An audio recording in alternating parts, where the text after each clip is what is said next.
Everyone, আমি Payel and welcome back to my channel. তো আজ তো ঠান্ডা উপোস, ব্রহ্মা পুজোর লাস্ট দিনে, মানে আজকে হচ্ছে উনুন জ্বালতেনি, তাই জন্য কালকে আমাদের সমস্ত রান্না করা আছে। তো আজ সকাল থেকে সেই বাসিগুলোই খাওয়া হচ্ছে। তো সকালে কি খেয়েছি দেখে নাও। তো সকালে ছিল লুচি, আলুর দম, এখানে হচ্ছে পনির, যেটা অলরেডি এই রেসিপিটা শেয়ার করেছি, আর হচ্ছে ফুলকপি চাটনি। দেখো, আমাকে দিয়েছে একটা কপি, সেটাই ও খেয়ে নিচ্ছে। ওর কপি দিয়ে লুচি খেতে নাকি ভালো লাগে, সেই জন্য আমার সব কপি দিয়ে লুচিটা খেয়ে নিচ্ছে। দেখো, আমাকে কিছু দিল না, দেবো না বলেছি বলে মুখটা দেখো। ওই দেখো দেখো দেখো দেখো, দেখো আমার ওই দেখো নিজে কি না, আর কোনো কপি টপি। বাবা রেডি হয়েছে, বাবা যাচ্ছে পুজোর ওখানে। হ্যাঁ, আজকে তো সারাদিনই ওখানে পুজো আছে। রবিবার ব্রহ্মা পুজো উপলক্ষে আমাদের অধিবাস শুরু হয়েছে। 3 দিন ব্যাপী আমাদের পালা গান হয়েছে, কিন্তু আজকে আমাদের শেষ নগর কীর্তন হয়ে আমাদের সারাদিন ব্যাপী অনুষ্ঠান হবে। আজকে আমাদের ভোগ প্রসাদেরও ব্যবস্থা আছে। আর এখন আমরা সবাই রেডি হয়েছি, এখন যাব পুজোর ওখানে। সকালে যাবো ভেবেছিলাম, কিন্তু এত গরমে আর বেরোনো সম্ভব হয়নি, সেই কারণে এখন আমরা রেডি হয়ে বেরোচ্ছি সবাই মিলে। তো তারা দিচ্ছে, তো চলো তাড়াতাড়ি যাই। আর ওখানে গিয়ে কি হচ্ছে, পুজোর কিরকম কি জিনিস হচ্ছে, সবটা তোমাদের সাথে শেয়ার করবো। সো ব্লগটা কন্টিনিউ করো। এই গরমের সময় 6টা না বাজলে বাড়ি থেকে বেরোনোই যাবে না, যা পরিস্থিতি। তো আমরা পুজোর এখানে এসে গেছি, আর এই দেখো, এটা হচ্ছে ব্রহ্মা ঠাকুর। 4 দিন ধরে পুজো অলরেডি চলছে, আর আজকে হচ্ছে শেষ দিন। আর শেষ দিনের ধুলোট নগর কীর্তন হয়, মানে গোটা পাড়া ঘুরে আর কি।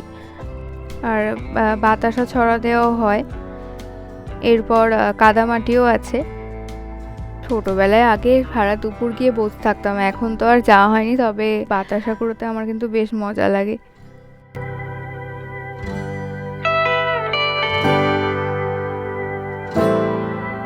আর এখানে চলছে প্রসাদের তোড়জোড়। এখানে হচ্ছে ফল কাটা হচ্ছে এখন।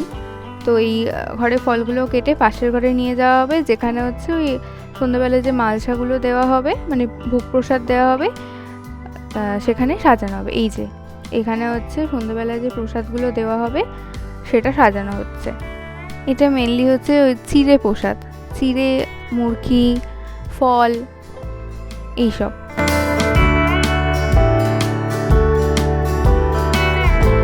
তো এই যে নগর কীর্তন করে এই সবে এলো।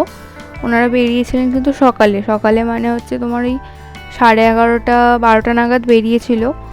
তো এখন বাজে 4টে। হ্যাঁ, এই সবে ওনারা ফিরছেন। তো এরপর পুষ্পাঞ্জলি হবে। আর এখন হচ্ছে আমাদের এই যে মায়ের মন্দির রয়েছে, এই পুরো মন্দিরটাকে গোল করে ঘুরবে।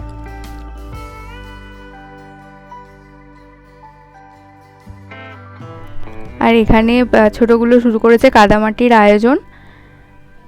এবার ওরা কাদামাটি করবে, দেখো খালি।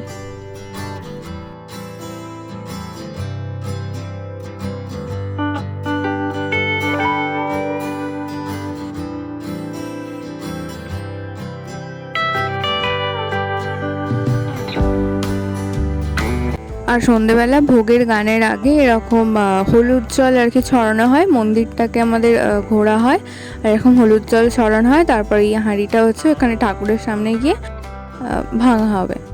এটাই হচ্ছে লাস্ট রিচুয়াল। দেন ভোগের গান শেষ করে প্রসাদ দেওয়া হয়। তো ব্রহ্মা পুজোর পুরো লাস্ট দিনের যা যা রিচুয়ালস আছে সবটা তোমাদের সাথে শেয়ার করলাম।